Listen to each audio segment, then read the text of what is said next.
Hello, everyone. Today, we are going to discuss Semester 7 Artificial Intelligence and Data Science Engineering with Dr. Nil. Thank you, Professor Ananya.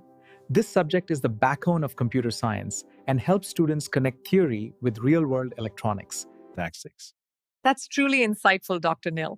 We'll explore these ideas in depth through real-world examples in this episode. একবার ভাবুন তো আপনার এলাকার ওই যে জমজমাট হাট যেখানে কত রকমের জিনিসপত্র কত ধরনের ক্রেতা বিক্রেতা সেই পুরো হাটটা যদি ইন্টারনেটে চলে আসে ঠিক তাই আজকের এই অনলাইন দুনিয়াটা অনেকটা সেরকমই একটা হাট এই অনলাইন হাটের রহস্যটা বোঝার জন্য আজ আমাদের পথ দেখাবে বিষ্ণুপুরের একটা ছোট্ট পোড়ামাটির ঘোড়া চলুন ওর গল্পটা তাড়াতাড়ি চাই তো আমাদের পোড়ামাটির ঘোড়া যাত্রার একদম প্রথম ধাপটা দেখে নেওয়া যাক এটা হলো সেই ধাপ যেটা আমাদের সকলের খুব পরিচিত যেখানে ব্যবসা সরাসরি আমাদের মতো সাধারণ মানুষের কাছে তার জিনিস পৌঁছায় B2C মানে হলো বিজনেস টু কনজিউমার এটা অনলাইন ব্যবসার সবচেয়ে চেনা রূপ আমাদের গল্পের ঘোড়াটার কথাই ধরুন বিষ্ণুপুরের একটা হস্তশিল্পের ব্র্যান্ড তাদের নিজেদের ওয়েবসাইট থেকে সরাসরি কলকাতার এক ক্রেতার কাছে ওই সুন্দর ঘোড়াটা বিক্রি করল এখানে দেখুন বিক্রেতা একটা ব্যবসা আর ক্রেতা হলেন একজন সাধারণ মানুষ ব্যাস এটাই হলো B2C এই টেবিলটা দেখলে ব্যাপারটা আরও পরিষ্কার হয়ে যাবে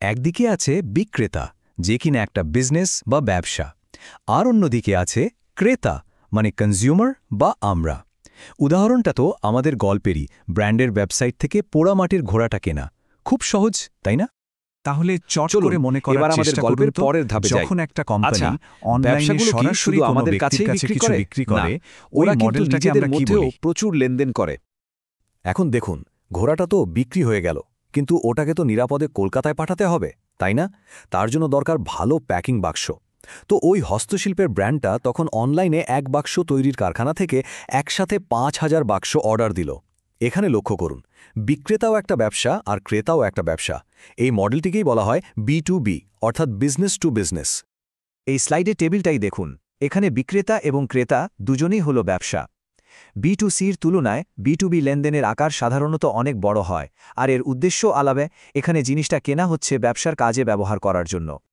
বেশ তাহলে মনে রাখার জন্য প্রশ্নটা হলো যখন একটা ব্যবসা অনলাইনে অন্য একটা ব্যবসাকে কিছু বিক্রি করে সেই মডেলটাকে কি বলে এই স্লাইডে B2B আর B2Bর মধ্যে পার্থক্যটা একদম জলের মতো পরিষ্কার করে দেয়া হয়েছে দেখুন B2Cতে লেনদেনের আকার ছোট আর টার্গেট অডিয়েন্স হলো সাধারণ মানুষ অন্যদিকে B2Bতে লেনদেন বিশাল বড় আর টার্গেট হলো অন্য ব্যবসা প্রতিষ্ঠান আচ্ছা এতক্ষণ তো আমরা ব্যবসার দিক থেকে সবটা দেখলাম এবার চলুন দেখি আমরা মানে সাধারণ মানুষ কিভাবে এই অনলাইন হাটে বিক্রেতার ভূমিকায় আসতে পারি ধরুন ১ বছর কেটে গেছে কলকাতার সেই ক্রেতা যিনি ঘোড়াটা কিনেছিলেন তিনি ঠিক করলেন ওটা বিক্রি করে দেবেন উনি কি করলেন একটা অনলাইন প্ল্যাটফর্মে ঘোড়াটার সুন্দর ছবি আর বিবরণ দিয়ে পোস্ট করলেন আর অন্য একজন শিল্প সংগ্রাহক সেটা দেখে কিনে নিলেন এখানে দেখুন বিক্রেতাও একজন সাধারণ মানুষ বা কনজিউমার আর ক্রেতাও এই মডেলকেই বলে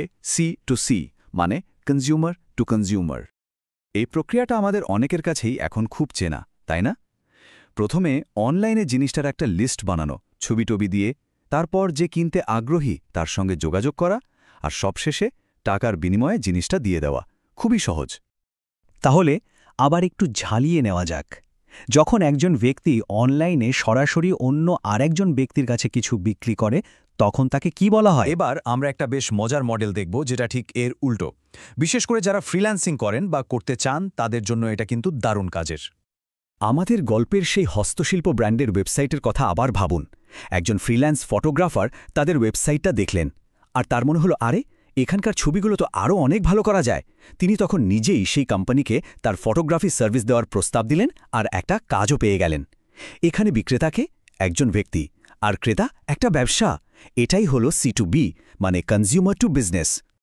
এই টেবিলটা দেখুন ব্যাপারটা একদম পরিষ্কার হয়ে যাবে বিক্রেতা একজন ব্যক্তি আর ক্রেতা হলো একটা ব্যবসা পুরো ব্যাপারটা উল্টে গেল তাই না ফ্রিল্যান্সিংয়ের জগতে এই মডেলটা কিন্তু আজকাল খুবই জনপ্রিয় হয়ে উঠছে তাহলে ঝালিয়ে নেওয়ার জন্য প্রশ্নটা হলো যখন কোনো ব্যক্তি বা ফ্রিল্যান্সার অনলাইনে কোনো কোম্পানিকে তাদের সার্ভিস বিক্রি করে ওই মডেলটাকে কি বলা হয় আমাদের এই অনলাইন হাটে ব্যবসা আর সাধারণ মানুষ ছাড়াও আরও একজন গুরুত্বপূর্ণ প্লেয়ার আছে আর সেটা হলো সরকার চলুন আমাদের গল্পের একেবারে শুরুতে ফিরে যাই।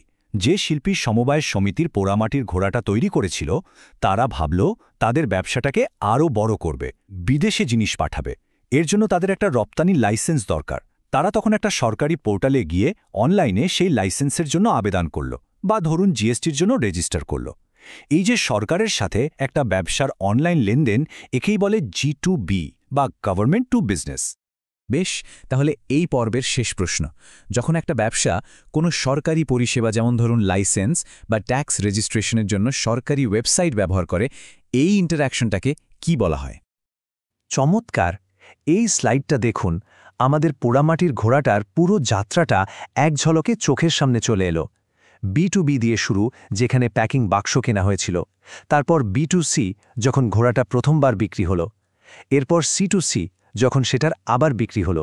তারপর C2B, যখন ফটোগ্রাফার তার পরিষেবা বিক্রি করল। আর সবশেষে G2B, যেখানে লাইসেন্সের জন্য আবেদন করা হলো। ভাবা যায়, একটা ছোট্ট ঘোড়া আমাদের অনলাইন ব্যবসার কতগুলো দিক চিনিয়ে দিল। দেখুন, এই মডেলগুলো বোঝা শুধুমাত্র পরীক্ষার নম্বরের জন্য নয়, আপনারা যারা ভবিষ্যতের AI আর ডেটা সায়েন্সের কারিগর হতে চলেছেন, তাদের জন্য এটা হলো ডিজিটাল ভারতের একটা ব্লুপ্রিন্ট। প্রত্যেকটা অনলাইন লেনদেন ডেটা তৈরি করে, আর সেই ডেটা বিশ্লেষণ করেই তো নতুন সুযোগ তৈরি হয়, নতুন ব্যবসা গড়ে ওঠে। আপনারা শুধু শিক্ষার্থী নন, আপনারা হলেন এই ভবিষ্যতের স্থপতি। তাহলে শেষ করার আগে আমার একটাই প্রশ্ন, আপনাদের পরবর্তী বড় আইডিয়া, সেটা এর মধ্যে কোন মডেলটা ব্যবহার করবে? ভাবুন, কারণ ভবিষ্যৎটা আপনাদের হাতেই।